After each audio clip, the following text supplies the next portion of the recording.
నీకు శుభము, ప్రభువు నీకు తోడై ఉన్నాడు. మరియా, భయపడకుము, నీవు దేవుని వలన కృప పొందితివి. ఇదిగో, నీవు గర్భము ధరించి కుమారుని కని ఆయనకు యేసు అను పేరు పెట్టుదువు.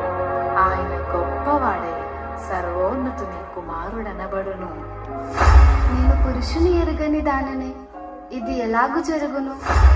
పరిశుద్ధాత్మ నీ మీదికి వచ్చును, సర్వోన్నతుని శక్తి నిన్ను కమ్ముకొనును గనుక పుట్టబోవు శిశువు పరిశుద్ధుడై దేవుని కుమారుడనబడును.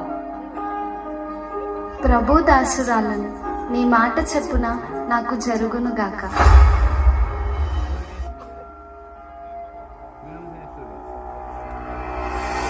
ఆమె భర్త అయిన యోసేపు నీతిమంతుడై ఉండి ఆమెను అవమానపరచనులక రహస్యముగా ఆమెను విడనాడనుద్దేశించింది.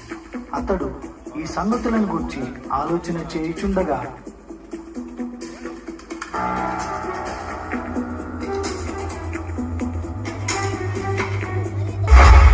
దావీదు కుమారుడైన యోసేపు, నీ భార్య అయిన మరియను చేర్చుకొనుటకు భయపడకుము.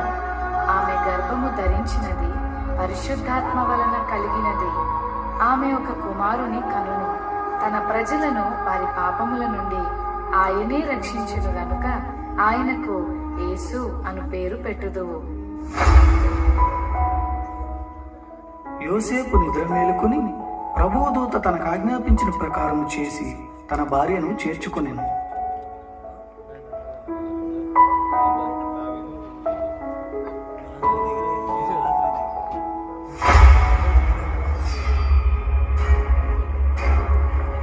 ఇందు మూలముగా 50 మంది ప్రజలకు తెలియజేయను ఏమనగా, ప్రజా సంఖ్య రాయవల్లని కైసర్ ఆగస్తు నిర్ణయించడం వలన ప్రజలంతా తమ తమ స్వగ్రామాలకు వెళ్లి ప్రజా సంఖ్య రాయించుకోవాల్సిందిగా తెలియజేయడమైనది. అహో!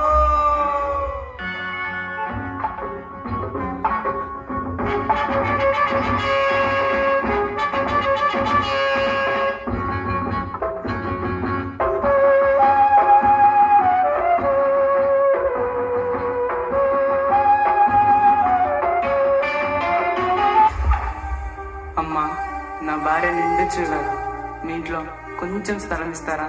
క్షమించండి అయ్యా, మేమే చాలా మంది ఉన్నాం, మా ఇంట్లో మీకు స్థలం లేదు.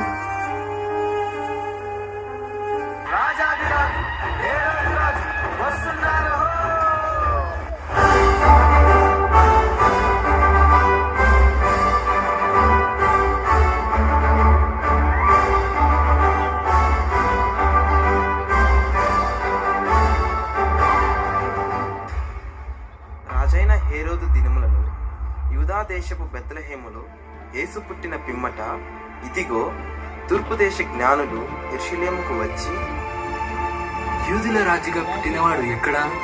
తూర్పు దిక్కున మేము ఆయన నక్షత్రమును చూచి ఆయనను పూజింపవచ్చితిమి. చిత్తం మహాప్రభు. క్రీస్తు ఎక్కడ పుట్టును?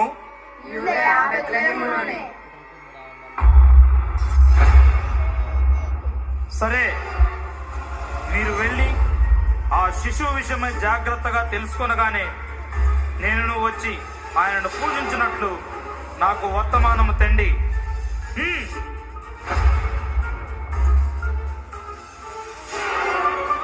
నేను ఓటము ఎరుగని హేరోదు రాజును మరి ఒక రాజును పూజించడమా? అసంభవం.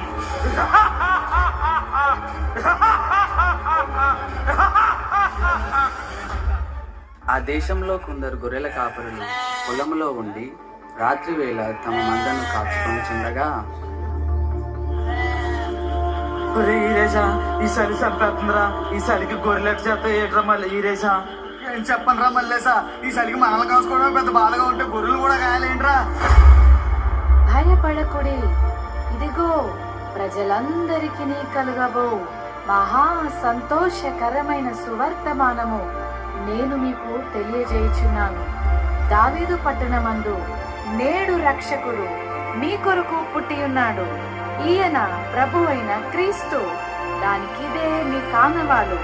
ఒక శిశువు పొత్తి గుడ్డలతో చుట్టబడి ఒక తొట్టిలో పండుకొని ఉండుట మీరు చూచెదరు. ఓరోరి ఎల్లయ్య, మన కోసమే బెత్లెహేంలో యేసయ్య పుట్టాడంట. అవునరా మల్లన్న, బెత్లెహేంలో మన కోసం యేసయ్య పుట్టాడంట్రా. రండ్రా రండి, వెళ్దాం రండ్రా.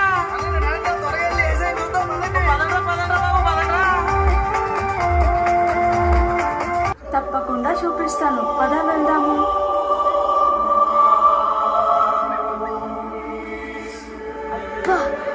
ఎంత ముద్దుగున్నాడో. Your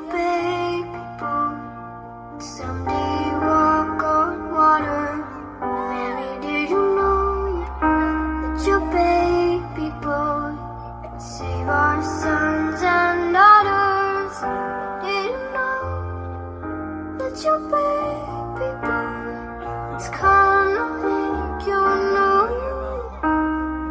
So that you deliver, soon deliver you. చూశారు కదా మిత్రులారా, చీకటి లోకంలో పాపమనే బంధకాలతో అపవాది చేతుల్లో బందీలుగా ఉన్న ప్రతి మానవుని రక్షించుటకు దేవాతి దేవుడు ఈ లోకానికి ఎన్నో గ్రహాలు, ఖండాలు, దేశాలు దాటుకుంటూ పాపంలో కూరుకుపోయిన నిన్ను రక్షించడానికి తన ఏకైక ప్రియ కుమారుడైన యేసయ్యను మానవునిగా ఈ భూమిపై నీ కొరకు పంపాడు. నిజ క్రిస్మస్ ఆనందం విందు వినోదాల్లో లేదు, కాని నీ హృదయంలో క్రీస్తు ఉండటమే నిజమైన క్రిస్మస్. ఈ నిజ క్రిస్మస్ ఆనందం నీవు కూడా పొందుకోవాలనే ఈ మా చిన్ని ప్రయత్నం.